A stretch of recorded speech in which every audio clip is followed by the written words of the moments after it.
If you and your partner want to stay on the same page financially while traveling, this video is for you. Today, my husband RJ and I are breaking down how to budget as a couple while traveling. This is going to be a step-by-step from planning expenses before the trip to managing money on the road and still enjoying the experience without stress. By the end of this video, you'll know how to travel together, stick to a budget, and avoid tension about money along the way. By the way, if you want to see more of our budgeting videos, we'll link up a playlist up above so you could watch them after this one. Before we even talk about numbers, the first step is making sure you're both on the same page about why you're traveling.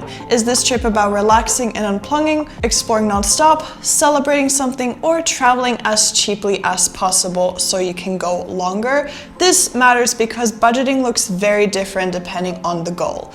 A chill beach trip might mean fewer activities but nicer accommodations, while adventure-heavy trip might mean cheaper hotels and more spending on experiences. As a couple, talk this out early so no one feels disappointed later when the money starts getting allocated. Decide on a total budget you're both comfortable with. Instead of starting with flights or hotels, we like to start with one big number. What's the maximum amount we're willing to spend together without stress? And this should be a number that still lets you enjoy the trip and come home without regrets. Be honest about finances here. If one person is more comfortable spending than the other, this is where you meet in the middle. The goal is to travel in a way that feels good for the both of you. Once you have that total number, break it down into categories. Think flights, accommodation, transportation, food, activities, shopping, and small buffer for unexpected stuff. This makes the budget feel way more manageable and realistic. It also helps avoiding that feeling of where did all our money go? Because every dollar counts, especially in this economy. Even rough estimates are fine at this stage because you can always adjust it later. Next is to use shared apps to stay organized and transparent. This is huge for couples.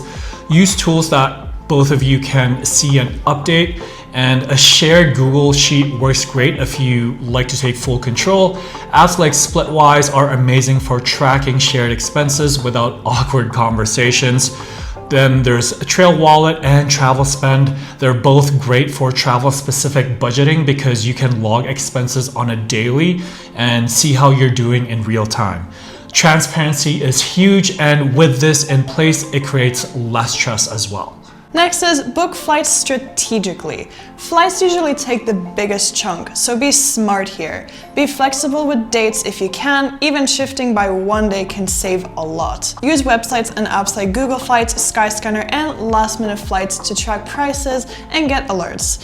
When booking flights, we always make sure we book it during the day because prices tend to go up at nighttime since everyone is online, and also look into different airports within your area and where to fly into, because sometimes flying to or leaving from another airport can save you a ton of money. I would also say decide together on what matters more. Example, non-stop flights, specific airlines, or the lowest price. And remember, saving on flights often gives you more freedom to spend on experiences later. Next is to choose accommodations that match your travel style. This is where couples sometimes differ, hopefully not too much of a difference. But like, are you okay with a smaller room if it's well located? Do you want a kitchen to save money on food, or would you rather stay somewhere cheaper and spend more time outside, or splurge on where you sleep? Hotels, Airbnbs, hostels, and boutique stays all have their place, and the key is choosing something that supports the trip you actually want, not what looks best on Instagram. I am a member of booking.com. It's great. They have different membership perks, and honestly, over the years of booking through them, I must have saved hundreds if not thousands of dollars on accommodations alone, just because they have different tier pricing. I think I'm at the highest tier membership now. I'm at the second, or almost. I actually don't remember, but I'm at the second, I think. Yeah, I believe I'm on the highest tier now, so I get a lot of discounts. Practically every accommodation I book, no matter where I am,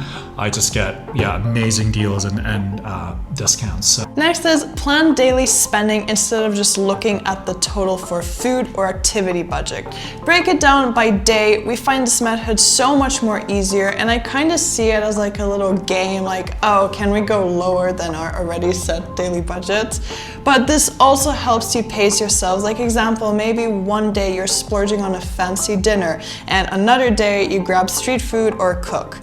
Knowing your average daily spending keeps you from accidentally blowing the budget early and stressing out for the rest of the trip.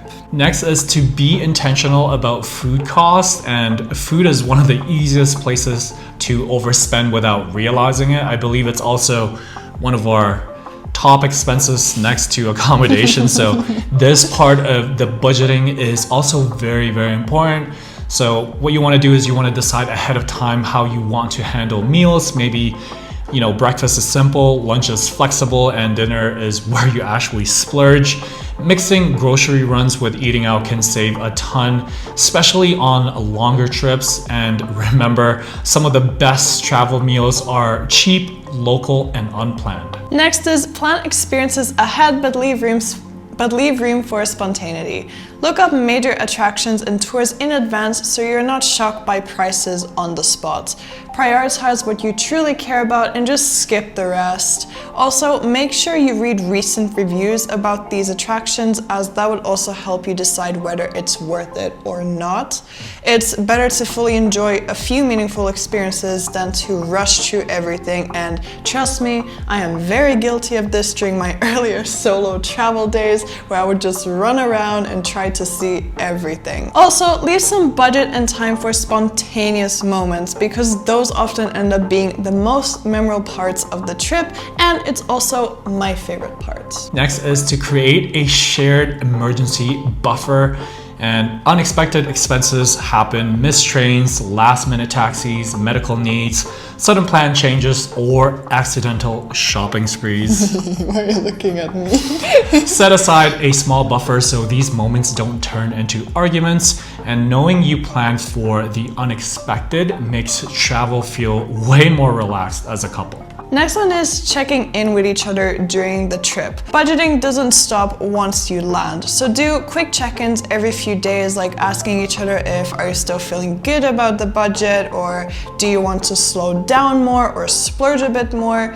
These small conversations prevent resentment and helps you adjust in real time instead of stressing silently. Because sometimes it just happens that things may be a bit more pricier than they used to be, or other circumstances. So at the end of the day, budgeting as a couple isn't about restriction, it's actually about freedom. When you're intentional with your money and enjoy your trip more, argue less, and come home with memories instead of regret. The goal is to build a travel style that works for your relationship, not anyone else's. And that's it for today's video. And if you found this helpful, you already know what to do. Give this video a like, subscribe to our channel. Thanks for watching, and we'll see you in the next video. Are breaking down how to travel. No. We'll link up a playlist. We'll link up a playlist up above so you could watch them after this one. What is so fun? By the way, if you want to see more of our budgeting videos, we'll link it up above. You started this. Hotel. Hotel.